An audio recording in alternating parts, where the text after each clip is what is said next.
Hey, what is going on, guys? It's DK. Back at you with another video here to bring the 7-game NBA main slate on Monday. Before I get into the video, if you guys are new to the channel, my name's DK. I make daily videos and live stream for NBA and NFL slates on Draftkings. If you are unable to watch these YouTube videos, they're also up on Apple Podcasts. I have a link in the description below. It's called the DKDFS Show. If you guys are interested in signing up for premium content, I'll offer that on patreon.com. An esports package, which includes Call of Duty, which had a really nice day in today, and esports, and Counter-Strike CSGO. And then I have an NBA package as well. And then I want to thank Prize Picks for sponsoring this show. If it's your first time watching, maybe you're not familiar with Prize Picks. Basically, the idea is you're taking over-under on fantasy points. So they have 8 players already up for tomorrow.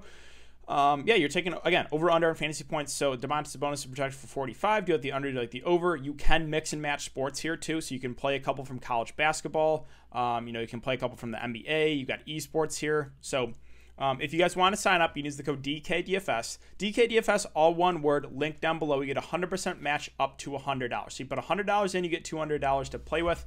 And finally, I just want to thank you guys for the continued support on the videos, the live streams, as well as on Twitter. Really do appreciate each and every one of you. If you guys do enjoy this content, if you leave a like button on the video, subscribe to the channel if you haven't already, and hit the notification bell so you don't upload videos you don't know live. I will be doing a YouTube live stream before lock tomorrow, so make sure to check it out. And let's aim for 200 likes on this video. But with that out of the way, let's jump into it. So, gonna try this again. There is nothing more tilting than having to remake a video. But yeah, this is I've done it a few times now where I've uploaded or made the video with no sound. I just didn't have my mic plugged in, so uploaded it to YouTube, realized it. I'm just like, man, oh man, it is pretty frustrating to go having to remake a video because like, oh man, I thought that video was really good and I was like no sound, like, oh man. But all right, so gonna try this. Hopefully the second time is better than the first. Let's go over my lineup here from Sunday. So Sunday for me, literally in every tournament I was in, finished 1 to 2 points out of the money in GPPs. Just one of those nights, one where just on the edge of just missing. So going over my lineup: LaMelo Ball, Lou Williams, Michael Carter Williams, Miles Bridges, Kem Birch, Damian Lillard, Grayson Allen, and Ja Morant. So, LaMelo Ball was actually a little bit higher owned than I thought, but I really liked him, especially once when Gordon Hayward went down. He had nice 52 fantasy points at 40% ownership. Lou Williams was really low owned. 6%, went for 49 fantasy points. Once we got that late news of Kawhi Leonard being out, it really made a lot of those Clippers look great. And if the Cavs could have just kept it close and not gotten blown out, I would have cashed because the starters got pulled with 4 minutes left, and Lou again was 6%. I literally, again, this was the cash. 2 points in this tournament, was 1 point in another tournament. So frustrating, but that's how it goes sometimes. Miles Bridges was a chalk bust. 86% owned in this tournament.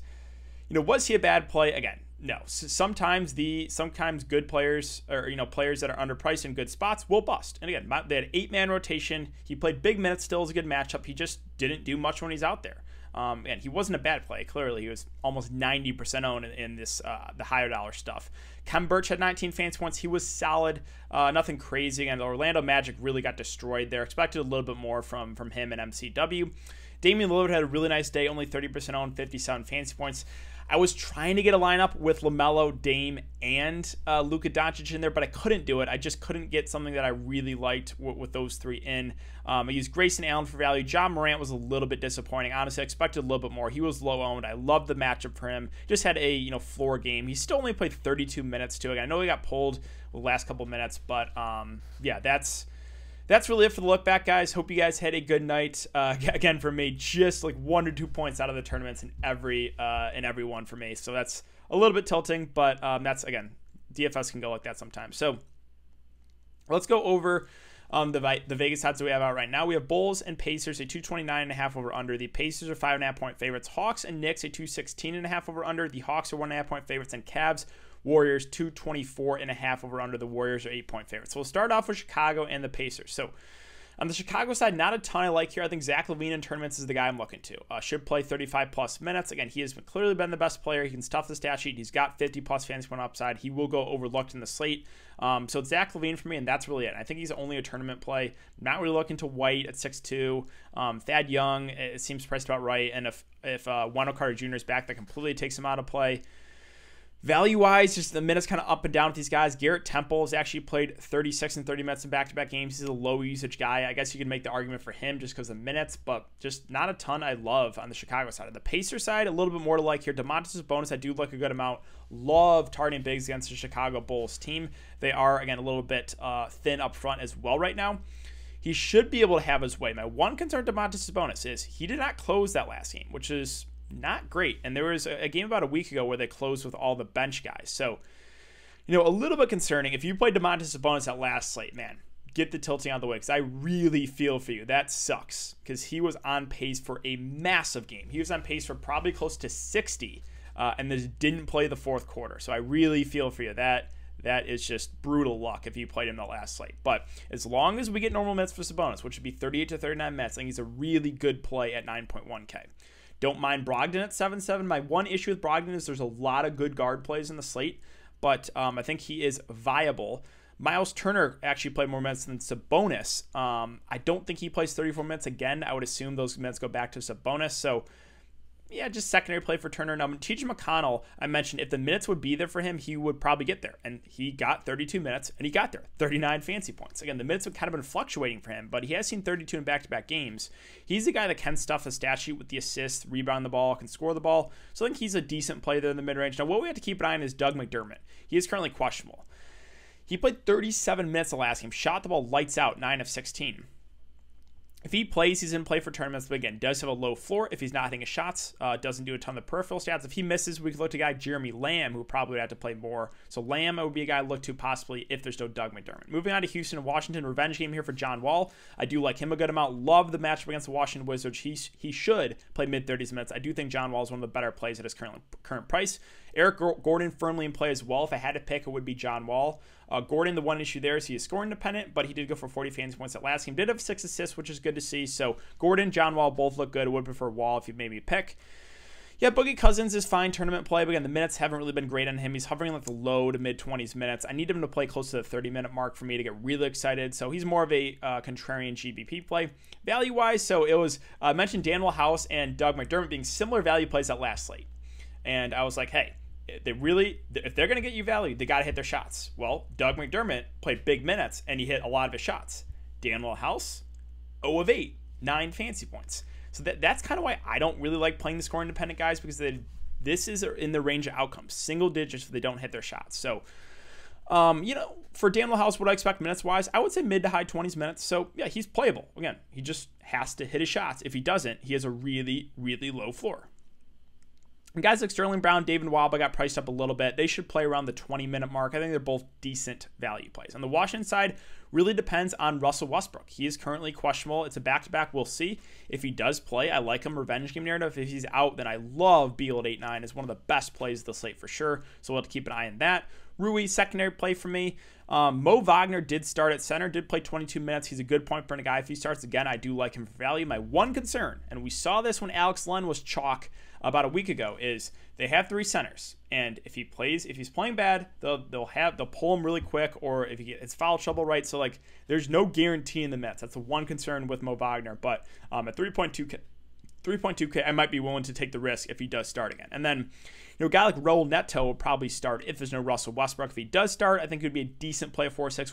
Would have wished he was a little bit cheaper. Moving on to Atlanta and New York, not a ton of love for the Atlanta side. I think Trae Young is viable for GPPs, but not a priority for me. Capella, Collins, the price is coming down on both those guys a little bit. I think they're both, secondary options. Herder, I don't really love playing him. Gallinari, a little up and down. There's really no standout plays for me on the Atlanta side. On the New York Knicks side, I think Julius Randle is a decent play at 8.7. I think he's a little bit too cheap. I think he should be about 9.5K.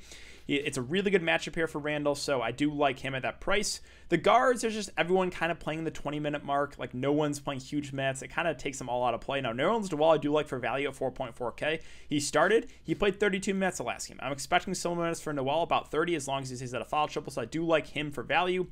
Taj Gibson will play the backup center. If you think Noel gets into foul trouble, you can take a shot on Taj Gibson, but they should split the center minutes. Again, it was 32 for Noel, 16 for Taj. All right, Philly and Utah, not a game I have a ton of interest in. If Embiid plays, I'm probably going to stay away from everyone. If Embiid misses, Ben Simmons, Tobias Harris become a little bit more viable. Seth Curry has played in back-to-back games with no Shake Milton, 34 and 35 minutes. So you could use him for value, but again, he's very, very reliant on the scoring. On the Utah Jazz side, I do kind of like Donovan Mitchell. Again, I think that's a little bit too cheap. Blowout in that last game, only played 32 minutes, but he should play close to the 37, 38-minute mark. Again, he will have a high floor to the assists. I know he only had 2 assists last game. I think it's more of an outlier with no Mike Conley. He's going to handle the ball a lot.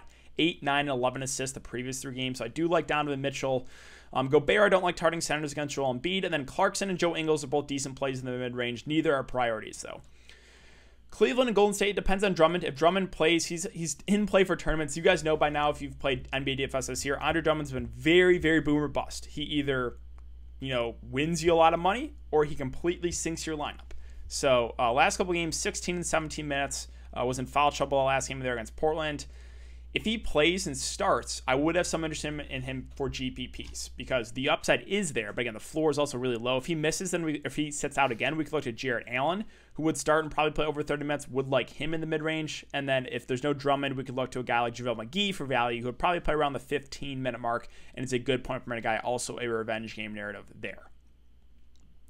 On the Golden State side, not a ton of love. I think Steph is viable GPP play. Draymond seems priced about right at 6-7. And then Oubre, Wiggins, secondary plays. Really just not a lot I like for the Golden State side. On the Miami side, I think there's some decent plays here. If I had to pick one, it would be Jimmy Butler at 8.2K just because he's been really, really aggressive. We're getting aggressive Jimmy Butler like we did in the playoffs. He's, stuffing the stat sheet, almost triple-double every single night. So I do like Jimmy Butler at 8.2K. He would be the guy if I had to pick one of the Miami Heat guys. Bam, Hero, Nunn, Olynyk are all just like, yeah, they're decent plays, but no one really stands out for me on the Miami Heat side. On the LA Clippers side, it depends on Kawhi and Paul George. If they're both out, I'm fine going right back to Lou Williams. Now, the ownership's going to be way up, but he was on pace for 35 minutes if the game stayed close. So if both these guys are out and Lou Williams starts, I do like him a good amount here because we know the upside is there. And we're starting to see it now more consistently from Lou Williams. Like, this is the Lou Williams I know. I know he's still got it in him. So I would like Lou a good amount. They're both out. And then Marcus Morris would have to play some big minutes. I think he'd be a pretty solid play at 5.2K. Ibaka had a massive game today. I think he's a decent option there at 5K. Reggie Jackson will have to play a lot more. I like him for value. I would like him for value. Luke Kennard played a little bit more than Terrence Mann, so might give the edge there. So really, there would be a lot to like here for the Clipper side if both these guys are out. I would definitely want to load up, or not load up, but probably look to maybe get 1 or 2 of those guys in if Kawhi Leonard and Paul George are both out. Now, again, if like both these guys are in, then it's just if they're both in, there's no limitations. I'd probably prefer Paul George to Kawhi Leonard, and then that would kind of take these secondary plays out of play for me. Final game here, Brooklyn and Sacramento. So this is definitely an appealing game here. One of the most, if not the most appealing games in the slate. No Kevin Durant, so James Harden, Kyrie Irving both look really good, and it's a fantastic matchup. I'm guessing this is probably going to be like a 240 over-under. So really do like Harden, really do like Kyrie Irving. Again, they're going to have to do a ton offensively with no Kevin Durant. So those two guys are where I'm looking. The secondary plays is not really for me. Joe Harris probably plays around 30 minutes, relying on the scoring. Jeff Green, lower usage guy. DeAndre Jordan's back too. Like, you can take a shot on Bruce Brown. Like, he'll probably play around 20 minutes, but there's really no standout secondary plays for me in Brooklyn. Finally, the Sacramento Kings. So I do really like De'Aaron Fox as long as there's no limitations. Again, he played tonight. If he plays his normal minutes, I think 8.8K is a little bit too cheap, especially for this matchup. So I do like De'Aaron Fox a good amount. Hield and Barnes, secondary plays, but again, viable because of the matchup. Halliburton, I want to see how many minutes did he finish with tonight, because he was on pace for, or he was playing some good minutes, even with Fox there. Let me see this. So Halliburton played 31 minutes. Okay. So, yeah, I think Halliburton is a decent play in the mid-range. Again, would probably just rather pay an extra couple thousand for De'Aaron Fox. Holmes is viable for tournaments. Again, we know the foul trouble concerns there. I will mention Bjelica. He played some decent minutes off the bench, played over 20 again. If there's no Marvin Bagley, I'm fine going to Bjelica for a value play. And he's a guy that he can get hot behind the three-point line. So good shooter. I would have some interest in Bjelica for value if Marvin Bagley is out. But that's really it for the team-by-team breakdown, guys. And I think that's going to do it for the video as well. So if you haven't enjoyed the content so far, I would really appreciate it if you have a like button on the video, subscribe to the channel if you haven't already, and hit the notification bell so you don't upload videos you don't go live. Thanks again. Have a great night, guys, and I'll see you all back here tomorrow.